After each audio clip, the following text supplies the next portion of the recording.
Hello again. This is Matt 2134 coming to you from the College page, and this lecture is entitled Midterm Solutions. This is an important lecture for making sure that you understand the material from the first part of the course, so please be an active learner during this lecture. And by way of introduction, this is a significant step pursuant to grading. You have your grades very soon. That's the plan. But look at it as a significant learning opportunity.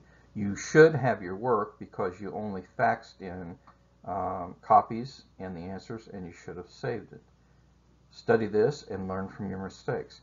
And realize that some of these concepts will certainly show up again on the high-stakes assessment final exam, in addition to some other new material that we're covering during the rest of the second half.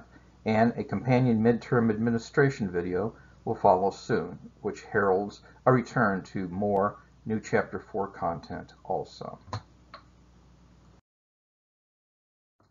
Problem number 1 was a limit problem. Calculus is the study of limits, and so you would calculate the limit as x tends to -3 of this expression.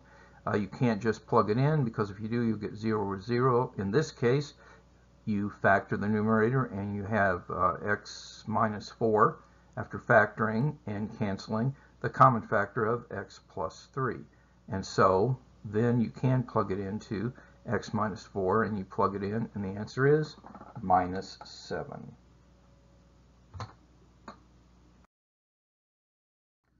Here there were a piecewise function given, and you would figure out if this was continuous and differentiable at x equaling -2. So you compute the limit from the left and the limit from the right and see if they're equal. It turns out they're not. The limit from the left is going to be 2. The limit from the right is going to be -3.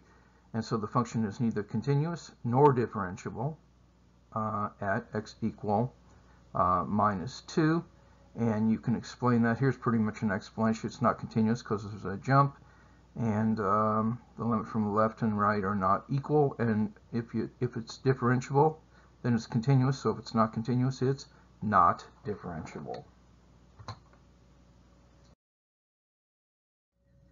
Problem 3 is a classical problem, finding the equation of a line. I ask you to put it in the form y equals mx plus b that is tangent to a given curve at a given value of x.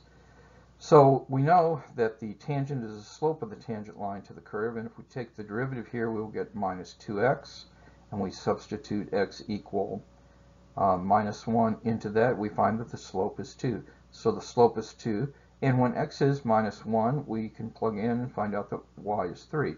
So we know that the slope is 2, and it goes through -1, 3, so we can substitute in, and the answer should have been y equal 2x plus 5.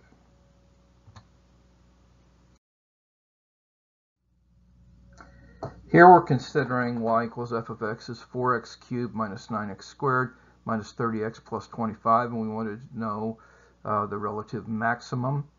And so the approach is you take a derivative, set the derivative equal to 0.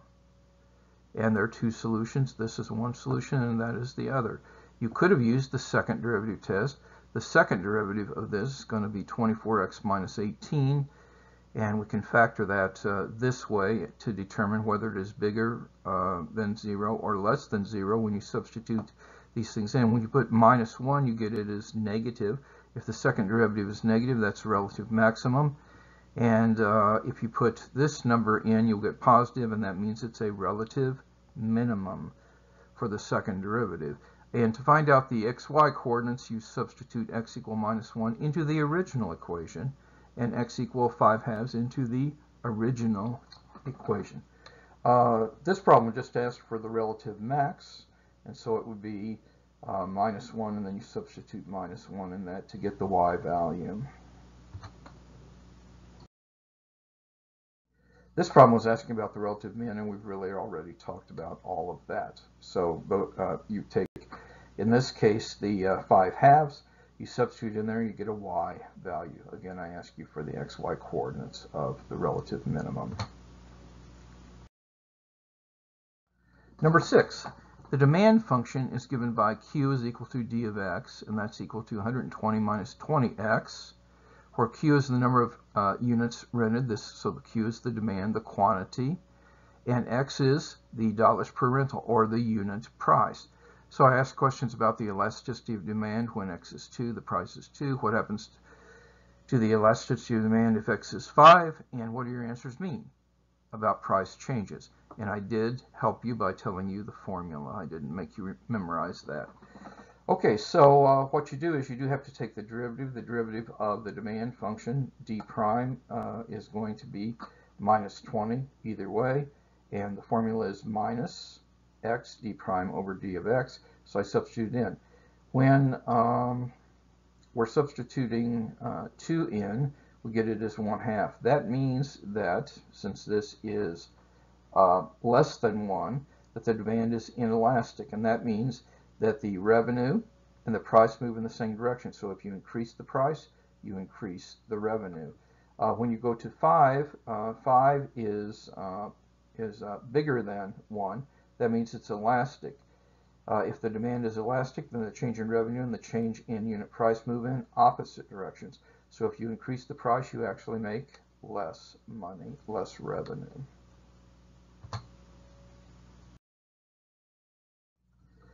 Here's a problem about solar eclipses, and they give you it tells you that the path of the ellipse is modeled by this f of t. And so you have coefficient, this is a quadratic in t, and this represents the latitude in degrees south of the equator. So if it's positive, it's south. If it's negative, it is north of the equator, t minutes after the start of a total eclipse. What is the latitude closest to the equator in degrees at which the total eclipse was visible? Well, okay, so what you want to find is the one that's closest to the equator, and this is the latitude south of the equator. So what you want to find is the closest to the equator, so that is telling you, you want that to be minimized, is what I guess I'm saying. So you take the derivative, getting this, set the derivative equal to 0, and solve for t. Now this tells you what t is, and t is the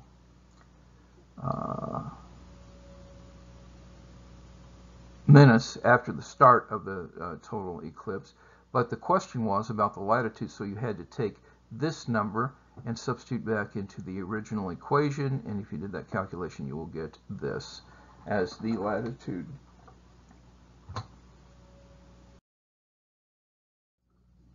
Number 8, you wanted to find the derivative evaluated at minus 2. This is a quotient.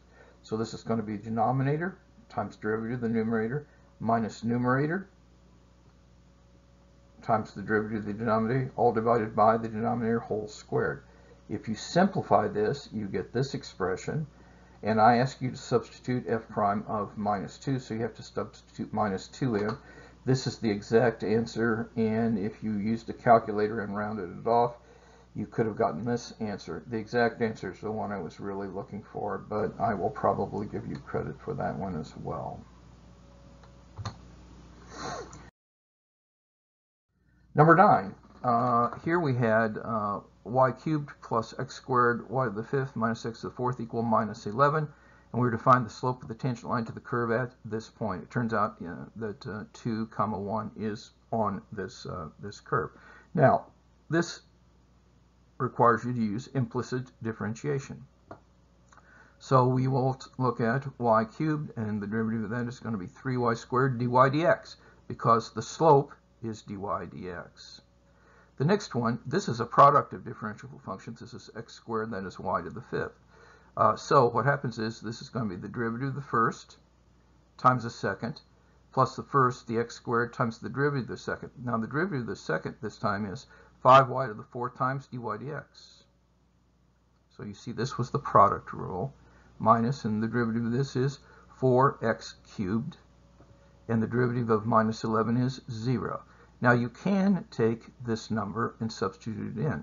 So everywhere where we find a y, here, here, and here, we're putting 1.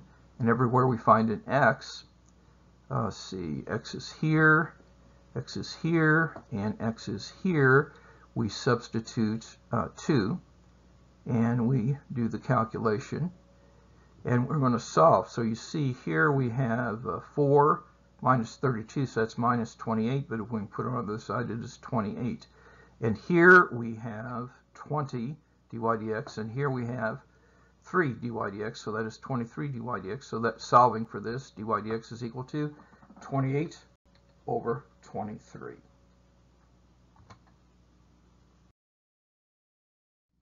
Number 10. The revenue in billions of dollars, T years after 2008, was modeled by this logistics equation. Find the rate at which the revenue was growing in 2015. Now, T years after 2008, that means we're going to take the derivative and we're going to substitute 7. So when you take the derivative of this, that is the quotient rule, and it does involve the chain rule. So this is what you get when you take the derivative with respect to T, and then you substitute 7 in and you get this. Now you do have to pay attention that the units were billions of dollars, so this is 0.474 billions of dollars. I rounded it off there. You could have had more digits and that would have been fine. That's the test. In closing, now more than ever, time is precious. Each day must count. Do the math. It will make you strong. And now more than ever, take care of yourself and of each other. God bless you all.